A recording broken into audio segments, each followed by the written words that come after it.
this is about dancing. It's not about sexual attraction. It's not about physical attraction. This is about dancing. But I don't play rugby because I'm attracted to boys. I play rugby because I want to play rugby. Can we say that again? It is not a sexual experience. It's a dance. You lead this way. Followers, you just follow. Creates a hierarchy. And this is the other thing. Why aren't people saying anything? Joining us today is Cameron Holden. Cameron is a passionate salsa, bachata, and urban kids dancer based in Glasgow, Scotland. Cameron is a salsa and bachata teacher with a community purpose. He is an activist for equality and women's safety within the dance scene. Cameron is also a certified role rotation teacher, and outside of dancing, he teaches engineers on apprenticeship and writes poetry. Cameron, welcome to Empowered Dancers. Thanks, Bobby. Thank you very much. So, Cameron, what sparked the fire for dancing in you? So, I left the army, moved back to Glasgow, and sort of just fell into the way of most 30-year-olds when they come back to the city they live in. I went out for drinks with friends. I played pickup football games. And then one of my friends met a girl on a dating site. And he phoned me up and he was like, Cam, you owe me a favor. And I was like, do I? And he's like, yeah. And he's like, I've met this girl on Plenty of Fish. And I was like, that sounds like a you problem. And he's like, no, no, she wants to go to salsa classes for dates. And I was like, cool. Don't see how that affects me. And he's like, I need a wingman. I need somebody to be there who'll be worse than me. And I was like, got you. 100% I've got you. So I turned up and started dancing salsa, Cuban salsa. Um, and I thought I'll stick this out for 8 weeks. And then when they're finished, whether they're dating or they're not, I'll disappear and move on to new things. And I kind of just didn't disappear. Hey, nice one. It got you. Very early on. So you're a bright voice for women's safety in the SBK scene. Was there a specific moment where you realized the depth of the challenges that women face in the scene, or was it something that kind of crept up on you as you spent more time in the community? So I grew up in a really working class community in Scotland. As a straight white male, I have always been aware of the privilege that I have in society and the fact that I get away with a lot more than people of color do or women do. And I think joining the army only reinforced how many sort of extra things that being a straight white male granted me in society. Mhm. So from an early age, I was aware that it was different for women. Women couldn't walk home alone. And you get told this as a young guy, you get told. Like if you see, well, my granddad practically raised me and he told me, if you see a woman walking down the road, try not to walk on the same side of the road or if it's dark and she's alone. If you're walking behind a woman, try not to speed up and address behind her. Try and, you know, be on the other side of the road or at least make it clear that you're there and you're Yeah. not a threat. I mean, you say So, that, but actually that's not a common thing that people are aware of. That oh, just those little things, the the fear of someone being behind you, and you think, right, what do I need to get close with me? Should I hop on the phone call? These things that women are automatically thinking, this automatic self-defense, it's actually not common or normal for men to grow up being aware of that. So it's very cool that you were and are.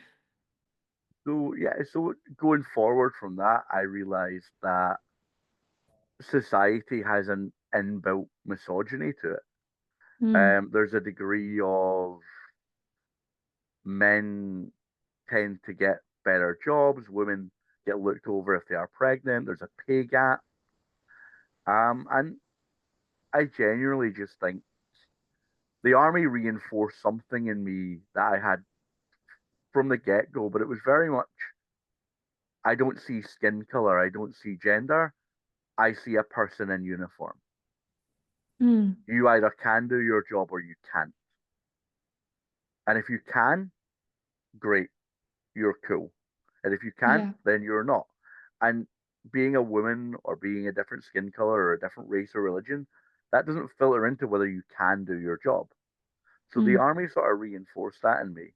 Um, I've always been very left leaning with my politics. And then when I came out, I became much more left leaning.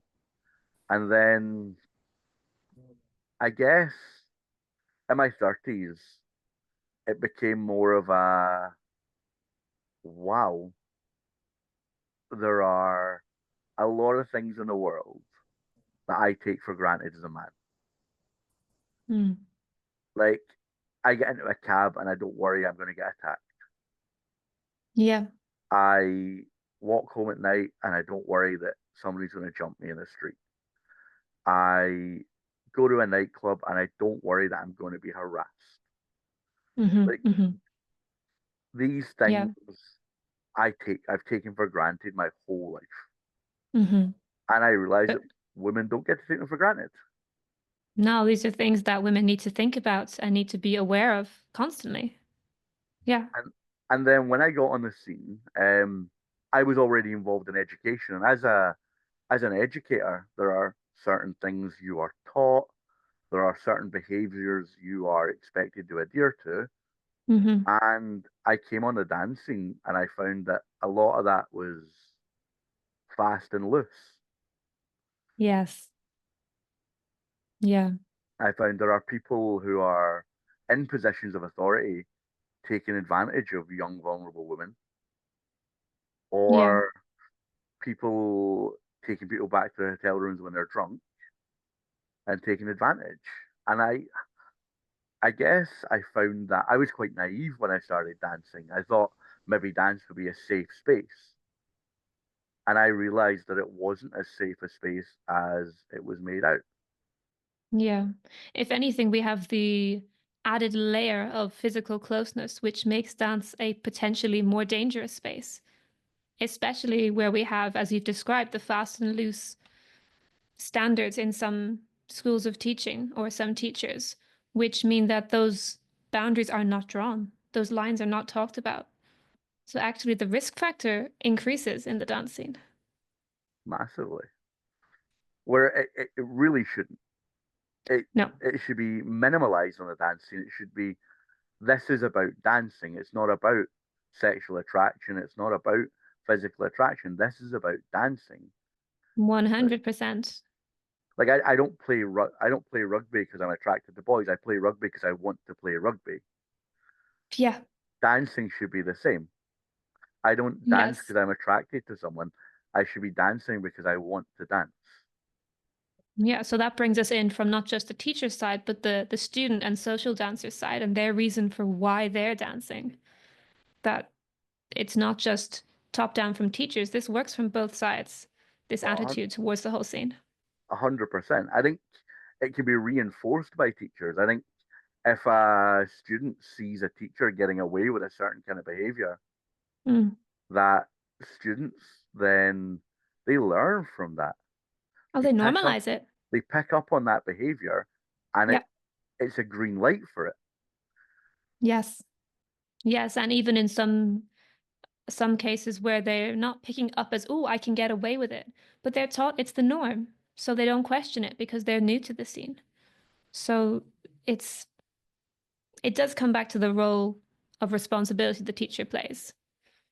You go to events and as a new dancer, I found that a lot of teachers would make misogynistic jokes, or they would, from the get go, it would be guys ask a girl to dance, Mm. and there was no real wait. I'm what if I wanted to follow as a guy, Yeah, that's not even up for questioning. and especially when you engender the term and go guys ask a girl to dance. Yes. Something I found really refreshing as a new dancer was at a congress. There was a teacher from London, and I'll name him Julian, who in one of his classes actually breach the subject of how to ask people to dance Hmm. and the etiquette around that. And I found that quite refreshing. Yeah. Yeah, because we may think, well, that's an obvious thing. Says who? This is all a learned experience, and we're only learning off of what we're seeing. So surely we can learn to do better. And I think it's important that we teach the etiquette as well as teachers. Like I think we've Yeah. got a duty of care to teach the etiquette. And I know some students don't sign up to hear about it, but it's important that they learn it. I think it's important in class that we cover elements like consent. What consent is, what is informed consent. Hmm. Um, I think that we make it very clear that if a woman asks for space in the middle of a dance, you need to give them that space, and not giving them that space is breaching consent. But I also think Indeed. it's important that we empower women on the scene to be able to say no, to be Yes. able to say at any point during a dance, I'm sorry, I feel uncomfortable, and just to say, I'm sorry, this dance is over, and to Hmm. walk away and to feel confident that they're not going to have repercussions for that. Yes. Yes, indeed. There needs to be that freedom of agency. We all have just as much right to be at an event and have fun and enjoy ourselves and feel safe. Everyone has that right. And you're right, in the dancing where we have that closer physical contact, if anything, it should be even more clear, even more explicit in our in our scene. 100%. Yeah. So you've given us a couple of examples of the misogyny that you've seen in the scene, in like misogynistic jokes. What kind of things have you heard that have made you go, that's not okay? Um, I'm trying to think now. Sorry, I'm putting you on the No, spot. no, not at all, not at all. Sometimes it can Um, be good for people to hear rather than just th misogynistic jokes, but actually have you questioned some things they may have heard and not questioned? Oh, that's actually not a good, that's bad. Things like I've heard teachers talk about things in terms of body movement, and they'll say maybe do a hip roll, Mhm. and they'll make a fanning motion, or they'll make a hot noise or things like Hmm. that. It's Yeah, they're that's not my cup. sexualizing it. Yeah, and I think Yeah, the sexualization of the dance is it doesn't need to be sexualized. It's not a sexual no, experience. It's a dance. indeed, yes. Can we say that again? It is not a sexual experience. It's a dance. It almost feels silly to need to say that, but do you know what? Sometimes we do. I think in terms of misogyny, it comes down to almost that rhetoric of you when we take leader and follower out of context and we tell the followers just to follow that, just Oh, follow. I hate that word. Yeah, it's there's following is as much of a skill as leading, Yes. and we need to teach both those skills because if you there's no point in and telling leaders, you lead this way, followers, you just follow, creates a hierarchy. Yes, it And does. I think that then bleeds on to another one of my least favorite etiquette faux pas, which is teaching on the dance floor. You've empowered a leader to, I lead the move, I know the move, I know right. So then when a follower doesn't do what you're expected to do, instead of laughing it off and leaving it, you get this situation where leaders are like, I'm going to teach you how to do this move now. Yes. Let me show you what you should have done. Yes. And they will then manhandle you to demonstrate that to you. And not only does it look uncomfortable, it's dangerous on the social floor because the Yeah. social floor is a living, breathing, moving entity.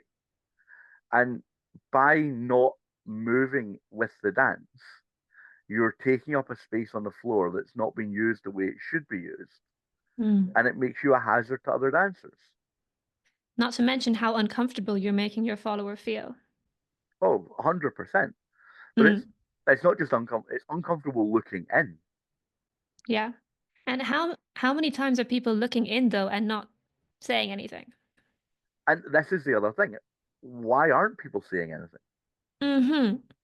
Yeah, if you see something where someone looks uncomfortable physically, their facial expression, it costs nothing to go and ask. The other thing I dislike is the inability of some leaders to take no. Like Mm. they ask a new dancer to dance, they say no, and they try and encourage them onto the floor. And Yeah. I don't know, I I understand the rationale behind it, but I don't accept the rationale behind it. I think we no means no. Mm. And again, being brought up the way I was brought up, one of the first things my grandfather told me was if it's not an enthusiastic yes, it's a no. Yes. I know I said yes to your no, but I'm agreeing. Very much the case. Yes. If someone's very reluctant in their yes, that's a no. Yeah. Yeah, if it's not 100% yes, that's a back off. This is Mm-hmm. not a Mm-hmm. yes. And they might not want to say no because they might be afraid of the reaction. Yeah. So if it's not enthusiastic yes, no. Yeah. Because that reaction could even be they don't want to be perceived as rude. It's not always that women are worried about a physical response or something if they reject someone, but they don't want to be rude. They don't want to make a scene because we've been taught not to be rude and not to make a scene. Whereas it's okay to put your comfort on the same level as the other person who's inviting you to dance. That is not rude. That's No, no. great. That's equality. It's egalitarianism. That is equality. So, Cameron, what do you think needs to change in order for equal respect, equal opportunity, well, equality to have a real shot in the SBK scene? I think we need to start respecting solo female teachers the way we start respecting solo male teachers for Mm, to begin with. I think once we start respecting solo female teachers the way we respect solo male teachers and giving solo female opportunities, female teachers, sorry, the opportunities we give solo male teachers, then we can start to look at the other issues. We can start to look at, well, now this is an even pedestal here. Let's start looking downwards and yeah, let's start evening things up across the board. I think when we start calling out bad behaviors and actually holding each other to account, then we can start to address some of these issues. And I think the yeah. problem is, I've heard the term old boys club thrown around a lot. Hmm. There feels like an old boys club where if you step out of line and speak to one of them and call them out for their behavior, there's almost some sort of implied threat coming your way. Hmm. Now, not just even implied in some cases. So I'd like to bring in that element of cancel culture, I guess it is. Um, that you yourself, Cameron, have been on the receiving end of someone trying to assert their power and intimidate you Yeah, because of you calling out bad behavior. yeah, I called out an organizer and teacher for bad behavior, and the reply I got was the name dropping of several senior level UK teachers Hmm. and the you'll never work again. These are my friends, and I'll make sure you never work again. My goodness. And would you feel comfortable to say what the bad behavior you called out was? So the person on the first instance was accused of um, sexually assaulting a girl in their city, Hmm. and I called that out in its instance. Then a personal friend of mine who's a DJ worked an event for this person, and she was going to go. She'd finished working the event, and she was going to go as a guest, as a student, to another teacher's event in the same city the next day. And he threatened her with the same threat, name dropped several UK teachers. If you go to this event, you'll never work again. So this girl phoned me in tears, my friend, and we discussed it. And I told her, listen, I'll call those people. I'll have a word with them personally. I'll speak to them about it and we'll set this right. Yeah. So I done that. I spoke to people and they were like, no, no, you're right. My name should never have been brought into this. I'll have a word with a person. And I left it where it was. Um, Yeah. I was then asked to have a conversation with a person, which I did, and I explained the situation. And then at an event I was teaching, he was there and he was teaching in the middle of the dance floor. And I told him, don't think this is appropriate. Mhm. Teaching on the dance floor is not the way to go about it. That then caused a little bit of friction, Mhm. and I pulled myself away from the situation with, I've said my piece, I've told you what the etiquette is, I'm going to go to bed now. Yeah. I then woke up to several messages the next morning from teachers at the event who he'd spoken to saying they should never work with me again and implying that he was going to tell other teachers to do this. And Talk then about throw your toys out the pram. we had an interaction outside where he then name dropped the same UK teachers he'd name dropped to my other friend, and then several other UK teachers that I'd never work again. Um, and I was very much like, I now for me, that's cool. You wanna you wanna cancel me? That's okay. Go for Mm. it. I have a job. I don't rely on this for a living. It's not my day to day. And I'll get around and I'll see those teachers personally and I'll have a talk with them face to face. And if you've said anything to them, that teacher and I can discuss that on an equal footing. Mm. But that's because I built a bachata scene in my city and I'm well known by these teachers. But Yeah. if I'm a less well known teacher, that's a serious, if I'm a brand new teacher, that's a Yeah. very serious threat. It's Yeah. disturbing that somebody would try and leverage that over someone else. Yeah, and because that is going to silence a lot of people. In fact, they may even apologize and try and backtrack and make it up to them if they are just starting out. Hmm. What a threat. Like, imagine that scene on the dance floor. All that could have happened was you tapped him on the shoulder, spoke to him, said, I don't think it's appropriate. He could have said, oh, you know what? Yeah, fair point. Thanks, mate. Yeah, And just carried on dancing. That could have been the whole thing. But this ego seems to have just stomped all over it. yeah. And Wow. that's what it is. It's ego and hubris. Mm. This is why I think we don't see so many reports on the dancing of incidents that have happened. Because Yeah. people are afraid if they talk out about somebody who's well known and about their reputation, they're going to hit a brick wall. Yeah. And this is why I think organizations like Safer Dance Spaces are so important to the scene. 100% they are. Yes.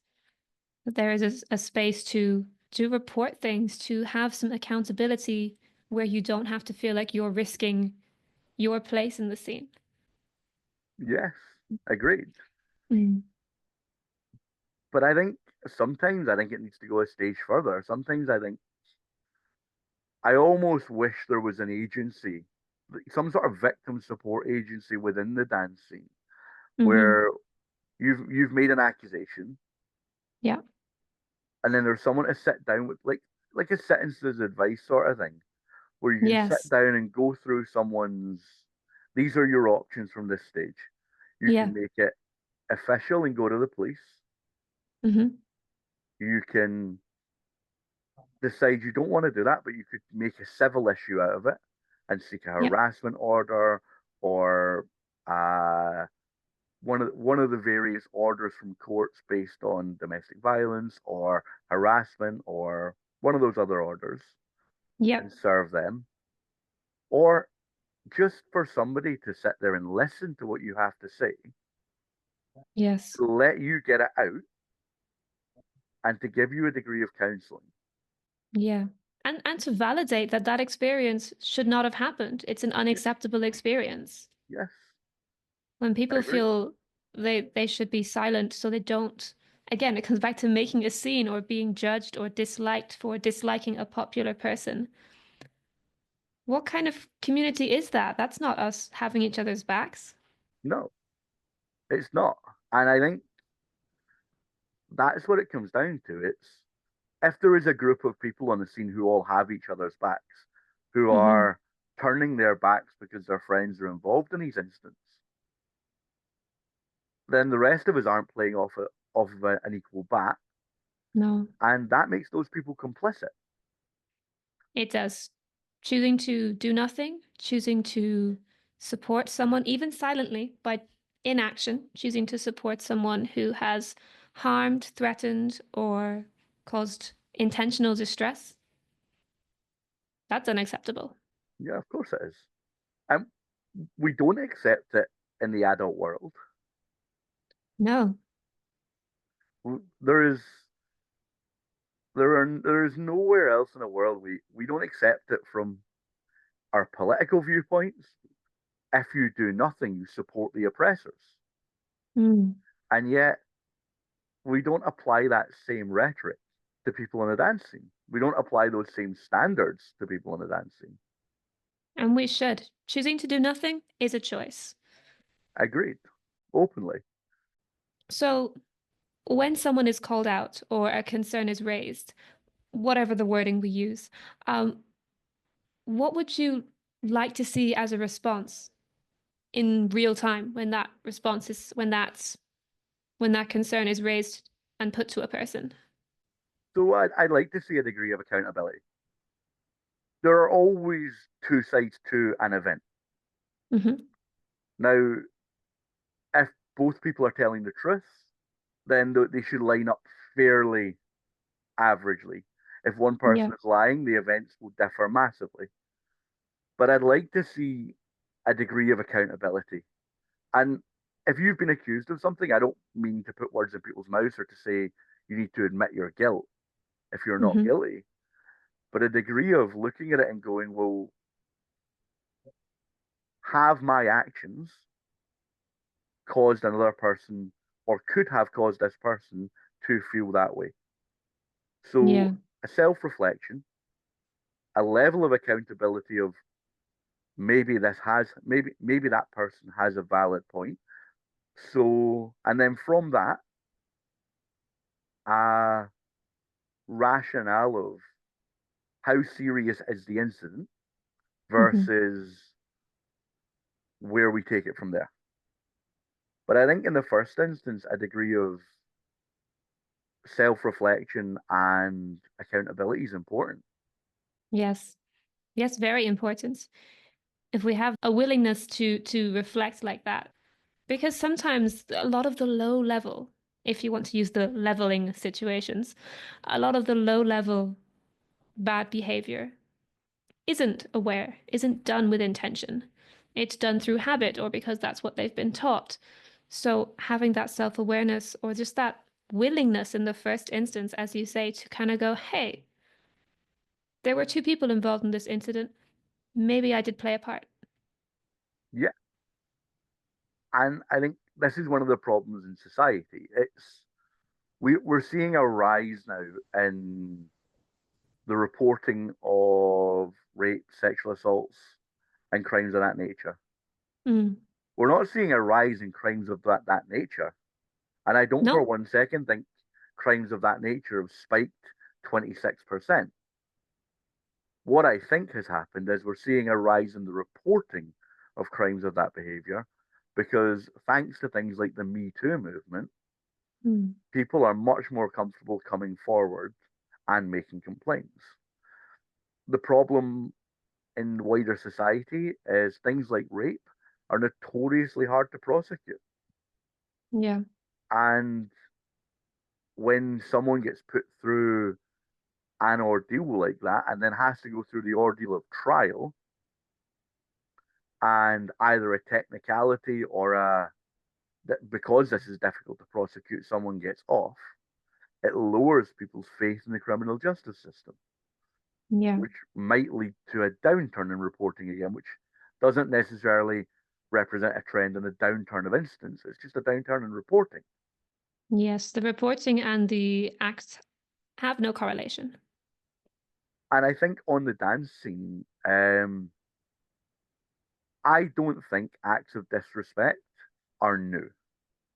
I don't think incidents of any nature are new. I think Hmm. they have happened since dance has happened. But I think now we're hearing about it more. We're hearing about abuse between partners, as Ayel and Cindy. When Cindy told her story, I don't think 15 years ago she would have had the platform to come out and tell her story. But social media has given her the platform to come out and tell her story so that people Mm. can hear it.